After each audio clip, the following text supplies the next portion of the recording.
Hello, my name's Kate James. I'm a cataloger and a former member of the RDA Steering Committee.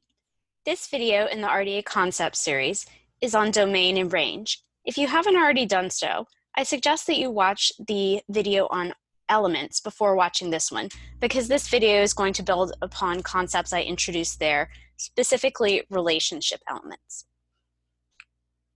If you are familiar with RDF Triples, I can say this to you and then you can stop watching the video because you'll understand what you need to know. So put in RDF terms, the domain is the subject, the element is the predicate, and the range is the object.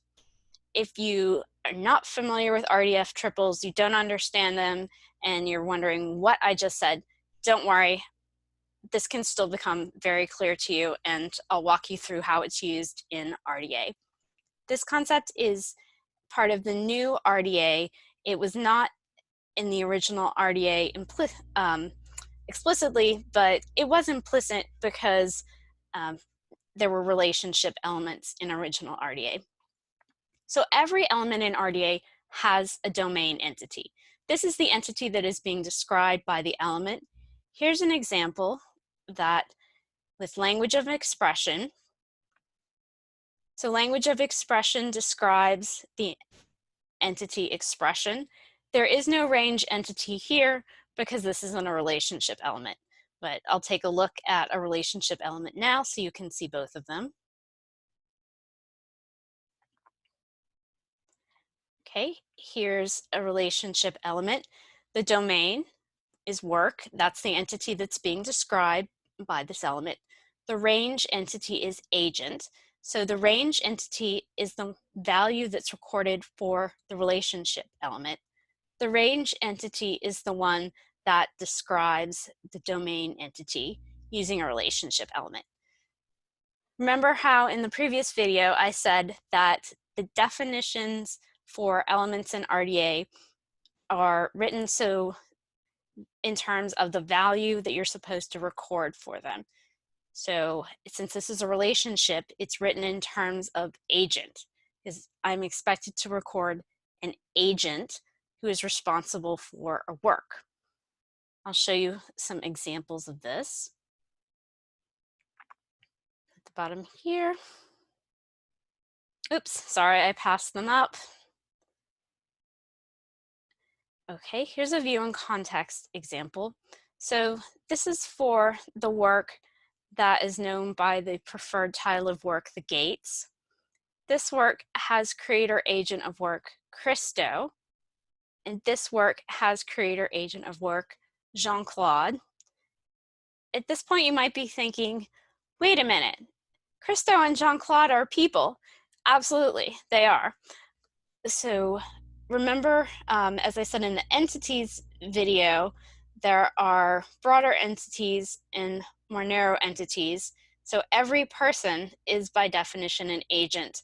So it's perfectly valid for me to record Jean-Claude and Christo as the value for this relationship element. I could also have recorded them as the value for the relationship element has creator person of work. Here's a different example, view as relationship, that is also expressing the relationship has creator agent of work. I'm not going to attempt to pronounce this, but just take my word for it. This is an authorized access point that's representing a work, and this work has creator agent of work, Bern, that's the canton in Switzerland. So then when we look at the graph, you can see that this is the IRI that represents the work, and then it is related with this arrow and this element label. This is the IRI for has creator agent of work.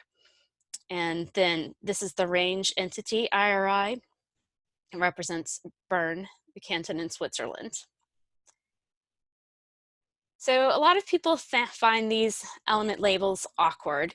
I agree, they're not the most beautiful English, but I really like this element label because I can tell instantly from looking at it what's the domain and range. I don't need to look at the definition or the element reference box to know that the domain is work and the range is agent. It's not always that easy with relationship element labels. Many of them have this predictable pattern, but I'll show you another one that doesn't. So here's another element, enrolled student. So as you can see, there are no RDA entities specifically mentioned in this element label. I can see that the definition tells me that it's a person, so that's going to be my range entity, a person, who receives instruction at an educational institution. So it's not completely transparent from the definition, but I can, put my thinking cap on and realize that an educational institution is obviously a corporate body. So then the domain entity is a corporate body and the range entity is person. Another thing that will help me figure out the domain and range for some of these less obvious element labels is using the alternate labels, specifically the verbalized label. When I say verbalized label, I mean a label that has a verb in it. This one, it has the verb has, some of them will have is.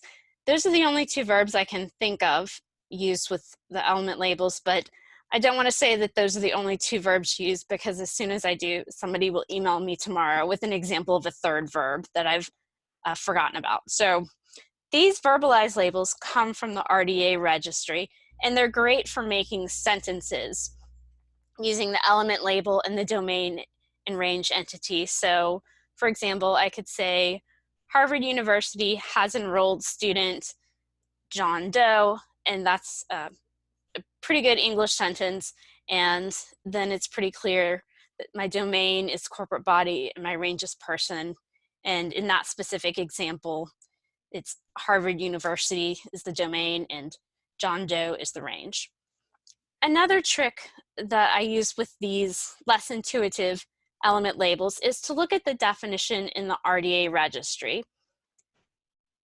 So as you may have heard me mention before, the RDA registry is an external website. It's the source of a lot of the data that's in RDA, but sometimes it's a little bit different presentation because this is designed for use with linked data. So we have the alternate label, has enrolled student, because verbalized labels are used in the RDA registry.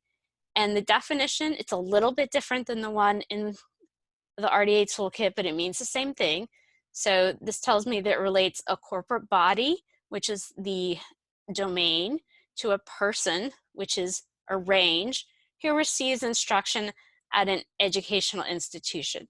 So what I like about this definition is that my domain entity is specifically listed here, and then my range entity is specifically mentioned here. So I don't have to do that little bit of thinking that, oh yes, an educational institution is a corporate body, and thus the domain must be corporate body.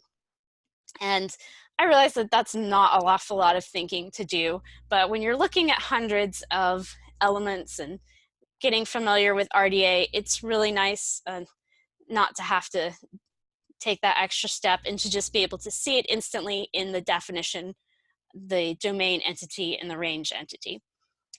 That's all I have to say about domain and range. Thank you very much for watching. Bye.